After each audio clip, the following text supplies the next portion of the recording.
Good morning students.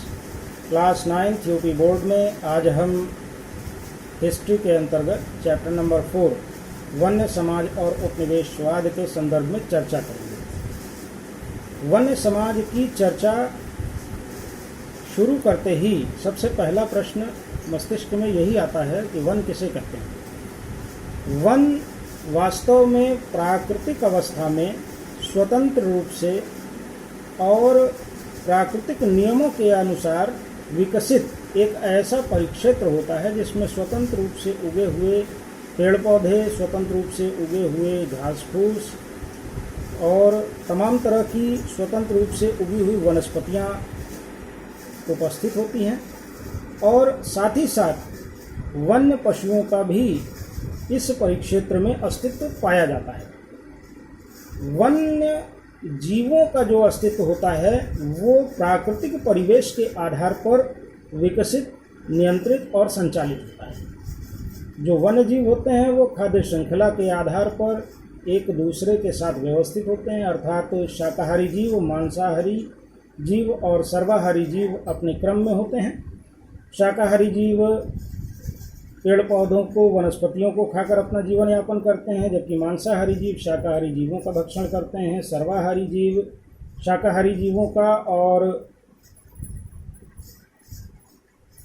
वनस्पतियों का भक्षण करके अपना जीवन यापन करते हैं। और इसके अलावा चौथा एक जीव श्रृंखला का अंतिम खंड होता है अपघटक, जो कि मरे हुए पेड़ पौधों और सड़ी गली वनस्पतियों और मरे हुए जीव जंतुओं को खाकर नष्ट कर देते हैं और पुनः उन्हें प्राकृतिक तत्वों में बदल देते हैं। तो इस प्रकार जो वन है वो प्राकृतिक नियमों के अनुसार संचालित होने वाला एक स्वतंत्र परिक्षेत्र होता है। इसमें कृत्रिम नियमों और कृत्रिम उपनियमों की कोई जगह नहीं होती है। अब बात करते हैं वन्य समाज की। तो वन्य समाज एक ऐसा समाज होता है, लोगों का एक ऐसा समूह होता है जो प्राकृतिक अवस्था में जंगलों में निवास करते हैं और प्राकृतिक नियमों, उपनियमों, विनियमों के अंतर्गत ही अपने सामाजिक रीति रिवाजों का निर्माण करते हैं और उनका पालन करते हैं।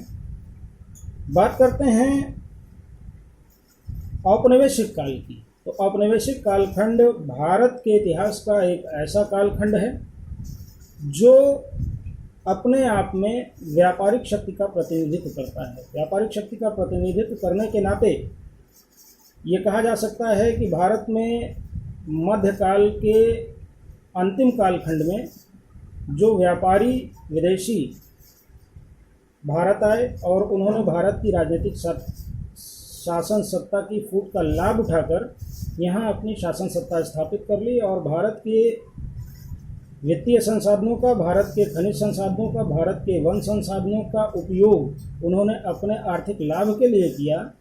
ऐसे संसाधन को, ऐसे कालखंड को हम औपनिवेशिक कालखंड की संज्ञा देते हैं। अब बात करते हैं वनोन्मूलन की। तो वनोन्मूलन का मतलब है वनों को नष्ट करना, अर्थात मानव अपने दैनिक उपयोग के लिए, अपने सामाजिक उपयोग के लिए, अपने आर्थिक उपयोग के लिए, अपने शारीरिक उपयोग के लिए, अपने स्वास्थ्य संबंधी उपयोग के लिए वनों से तमाम तरह की उपयोगी चीज़ें ग्रहण करता है और ज़रूरत पड़ने पर खेती की आवश्यकता के लिए वनों का बड़ी मात्रा में विनाश करता है। इसी क्रिया को हम वनोन्मूलन की संज्ञा देते हैं।